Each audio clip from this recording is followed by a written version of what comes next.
प्रधानमंत्री नरेंद्र मोदी और ईरान के राष्ट्रपति रईसी के बीच बातचीत हुई है। इजरायल हमास जंग को लेकर दोनों के बीच बातचीत हुई है। तनाव रोकने को लेकर चर्चा हुई है। आतंकी हमलों और आम नागरिकों की मौत पर प्रधानमंत्री नरेंद्र मोदी ने चिंता जताई है। तो देखिए, ईरान के राष्ट्रपति रईसी से प्रधानमंत्री मोदी ने बात की है गाजा पर, और गाजा और इजरायल के बीच जो युद्ध चल रहा है, हमास और इजरायल के बीच, उसको लेकर बातचीत हुई है। आम नागरिकों की मौत पर प्रधानमंत्री नरेंद्र मोदी ने चिंता जताई है। आतंकी हमलों पर भी उन्होंने चिंता जताई है और तनाव रोकने को लेकर दोनों के बीच चर्चा हुई है। और यहां पर प्रधानमंत्री साफ साफ कहते हुए ईरानी राष्ट्रपति के साथ बातचीत में कि ये जो कुछ हो रहा है, जिस तरह से आतंकी हमला या फिर आम नागरिकों की मौत, दोनों गलत है। क्या लगता है आपको इसाक, ईरान का क्या रोल दिखता है आपको इस पूरे मामले में?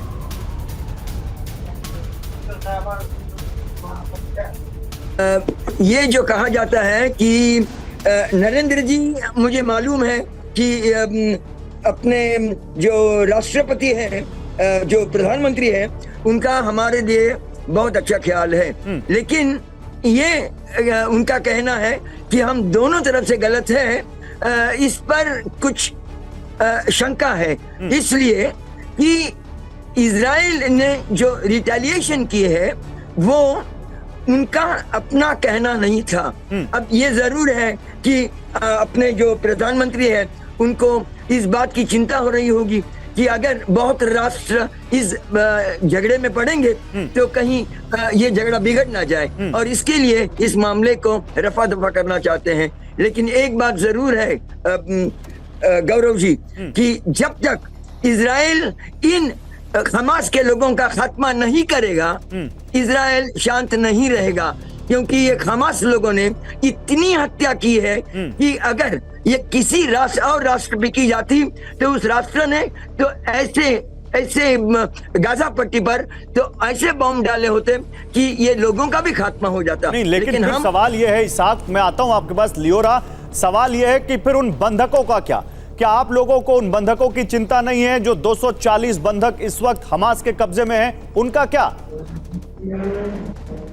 कहा अगर लियोरा अगर हम वर्ल्ड हाँ, ये लड़ाई जो चल रही है अभी, उसे बहुत सोच समझ के कर रहे हैं, क्योंकि वहां पर 250 हमारे छोटे बच्चे, वीमेन, एडल्ट वगैरह सब लोग हैं वहां पर। हाँ। इस लड़ाई को ऐसे ही करके एक बम से हम लोग पूरी गाजा को खत्म कर सकते हैं, हमारी आर्मी, लेकिन ये हम लोग नहीं कर रहे हैं क्योंकि वहां पर सिटीजन है। और ये मत भूलो कि हमास एक टेररिस्ट है। जब टेररिस्ट, आप बार बार वही सवाल पूछ रहे हो कितने सब लोग मरे, लेकिन मैं वही कह रही हूँ कि लोगों का जितना आप लोग नंबर दिखाते वैसा वो सही नहीं है, क्योंकि वो लोग जो हमास है वो अपने ही लोगों को पकड़ता है और कहता है कि तुम लोग यहाँ से नॉर्थ से साउथ को नहीं हटोगे, तुम यहाँ से कहीं नहीं जाओगे, नहीं तो हम लोग तुम्हें मार डालेंगे।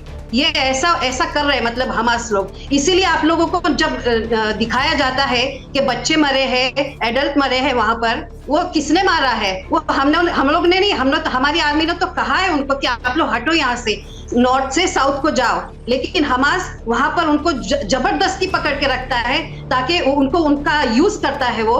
और फिर जब लोग मारे जाते तो दिखाते, देखो इजराइल लोगों ने ऐसे सिविलियंस को मारा है।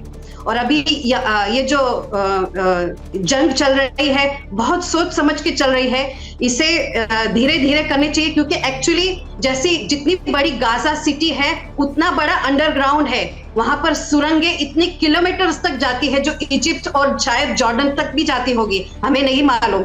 और लियोरा, लेकिन हमारे आर्मी वाले, बताइए लियोरा, ठीक है आपके पास आता हूं, मैं आ रहा हूं, लेकिन जैकब मुझे ये बताइए, फिर आप लोग बीच युद्ध में इस वक्त कहां हैं? आपकी लाइफस्टाइल क्या है? क्या आप स्कूल कॉलेज आपके यहाँ बंद है? क्या आप काम पर नहीं जा रहे हैं? आप लोग क्या वहां पर अब फन आपकी लाइफ क्या कर रहे हैं? आप लोग कैसे जी रहे हैं अपनी जिंदगी? स्कूल कॉलेजेस तो बंद ही है और काफी यहाँ तक रिस्ट्रिक्शंस है, लेकिन जो आपने कहा मोदी जी ने ईरान से बात की, तो एक ही मैं आपसे कहना चाहूंगा कि Iran itself is a terrorist nation, because every war जहां कहीं पे भी वॉर होता है, ईरान हमेशा वहां पे कुछ अपना उंगली करके अपना फायदा निकाल के ये करता है। तो मोदी जी अगर किसी से बात कर रहे हैं तो वो एक टेररिस्ट नेशन है, और ईरान ने हमेशा यही कहा है that we will wipe out Israel from the map. Israel को हम मैप से इरेज कर देंगे, मिटा देंगे। तो कोई फायदा नहीं है ईरान से बात करने के लिए, क्योंकि ठीक है, ईरान खुद एक लेकिन मैं ये enemy जानना चाहता हूं और- कि इस बीच एक आम ईरानी की लाइफस्टाइल क्या है, हमास को आम इजरायली की, माफ ईरान ने कीजिए, आम हमास को इजरायली पाला हुआ है। की, आम इजरायली की।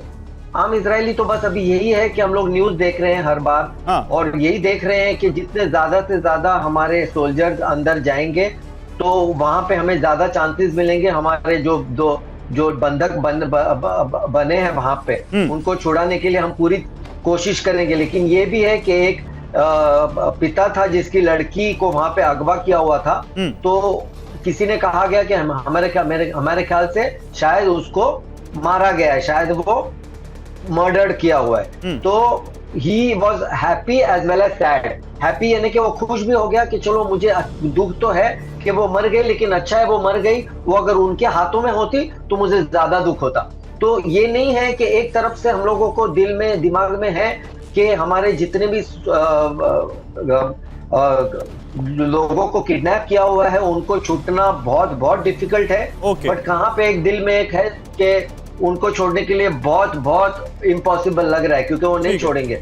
बट हम सब चीज के लिए तैयार हैं, लेकिन ये जितने भी यहाँ पे अभी जो माहौल बना हुआ है ये डर का माहौल बना हुआ है, और हमारे पास जरा भी यानी कि वो बोलते ना कोई चीज में मन नहीं लग रहा है हम लोगों का। ओके, मैं समझ सकता हूं जो जिनके 1400 लोग मारे गए हो और जिनके 200 लोग जिनको आप आतंकी कहते हो उनके कब्जे में हो, आपके दुश्मन के कब्जे में हो, तो जाहिर सी बात है जिंदगी आसान नहीं रहती।